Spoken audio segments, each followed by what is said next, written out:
So yun, mapagpalang araw po mga kabisnes namin minamahal. Samahan nyo po ako mga kabisnes. Bibili lang po ako ng lalagay ko sa lulutuin kong ulam. Ano lang po ngayon ang lulutuin ko mga kabisnes? Maglulumpiang gulay po ako. Nag-request po kasi si ate mga kabisnes. May miss na raw po niya ang lumpiang gulay. So yun po, pagluluto po natin siya. Galing na po kami sa palengke kanina ni ate. Hindi na po ako nakapag-video kasi nagmamadali rin po kami ni ate. Kasi may kinuha lang po kami. Paalis po kasi si ate Bodang. So yun mga ka-business. Namili kami ng mga lulutuing ulam doon ng pang ilang araw. Nakalimutan ko po ang kamote. Yun po kasi ang gusto ni ate. May kamote po yung lumpiang gulay. So, titingin po ako dito sa malapit mga ka-business.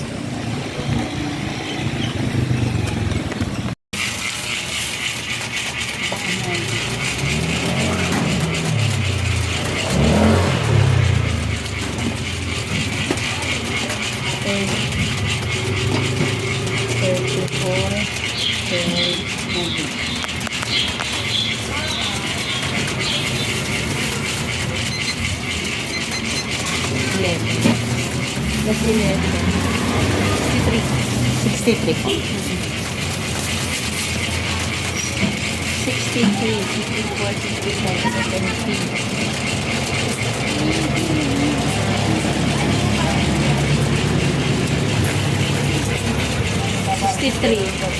64, 65, 70, 80, 90, 91. So yun mga ka-business, nakabili po tayo ng kamot.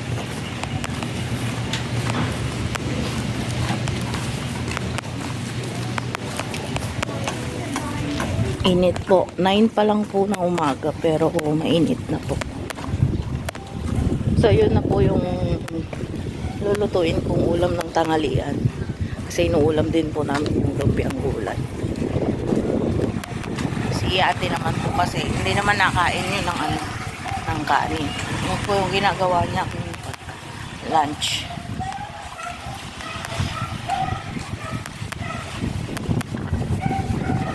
Tsaka may sinigang pa po doon. Dagdag lang po yung lumpia.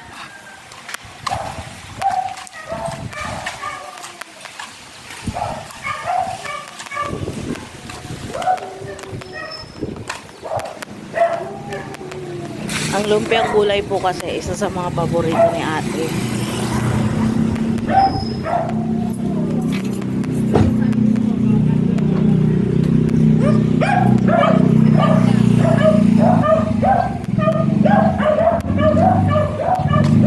Yun, maaga pa mga ka-business pero sobrang init na. Parang parang tanghaling tapat na. 9 pa lang po, 9 ng umaga. Punta po kami ni ate kaninang 8 dun sa palengke. So yun mga ka-business, balikan ko po kayo mamaya pag andun na po ako sa bahay para ma-share ko po yung paano ko i-prepare yung lumpiang gulay. Thank you po.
sa'yo.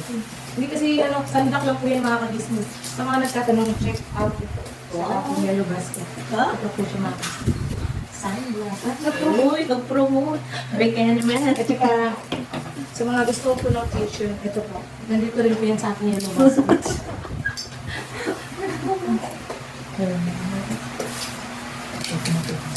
Mahali pa pang gising. Mas kapag dito na lang ang gising. Nakapasok sa kayo. Hindi ko pinapasok ito. Yes.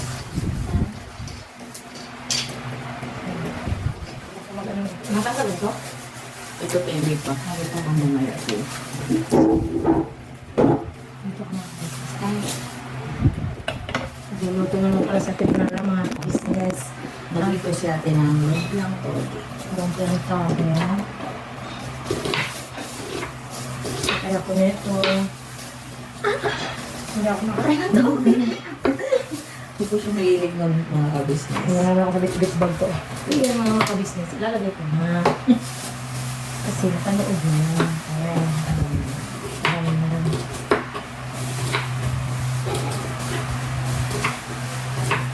Kaya ba ito naman ito? Ayos.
So, ayun mga kabisnes namin minamahal, mapagpalang gabi po. Gabi na po, hindi ko na po napakita kanina yung pagluluto ko ng lumpiang gulay mga kabisnes. Kasi may biglaan kaming bisita po dito sa kabisnes house. Tsaka may mga ginawa po kong mga importante. So, namadali ko na po yung pagluluto ko ng lumpiang gulay. Pero, promise ko po sa inyo mga kabisnes, sa susunod po na pagluluto ko ay pipilitin ko na po maipakita sa inyo. So yun mga kabisnes, ito kakatapos ko lang pong magligpit ulit. Kasi may mga ginawa pong kaming mahalagang bagay. So yun, gusto ko lang pong magpasalamat sa mga taong sumusuporta lagi sa amin ni Lito. Maraming salamat po lagi sa mga suporta nyo, sa mga payo nyo mga kabisnes. Iniling ko sa inyo na sana'y wag po kayong magsawa. Siyempre mga kabisnes, wag po kayong magsasawa or wag po nating kalilimutan ang Kabisnes Official, Papa Dins TV at siyempre Kabisnes Family mga kabisnes. Sa mga susunod na araw mga kabisnes ay makakasama ko po ulit si Lito Wala po kasi si Lito kanina. Sumama po kila kuya. May pinuntahan po kasi sila mga ka-business. So yun, hindi ko po siya nakasama na naman sa vlog. Kaya ako na naman po ang pagtiyagaan yung mga ka-business. Ako na muna ang pagtiyagaan yung makasama. Tsaka sa susunod na araw na po ako siguro makakapag-shoutout mga ka-business. Kasi po, nasa bahay pa po yung aking mga listahan. Nandito pa po ako sa ka-business house mga ka-business. So yun. Siguro hanggang dito lang po muna po tong vlog namin. At pagtiyagaan nyo po muna sana ako. At baway po ako sa mga susunod na vlogs. Mga ka-business, ingat po kayo lagi dyan mga ka-business. Kung saan man panig kayo ng mundo na naroroon. Sana po mag-ingat kayo lagi. So, yun. So, gusto ko lang po rin palang pong batiin si Xiaopao. Happy birthday, be. Many more birthday to come. Love ka ng tita. Andito lang, tita. Para magbantay din sa kakulitan mo. So, hanggang dito na lang po muna mga ka-business. Never say goodbye. Tomorrow is another day. Birabanat.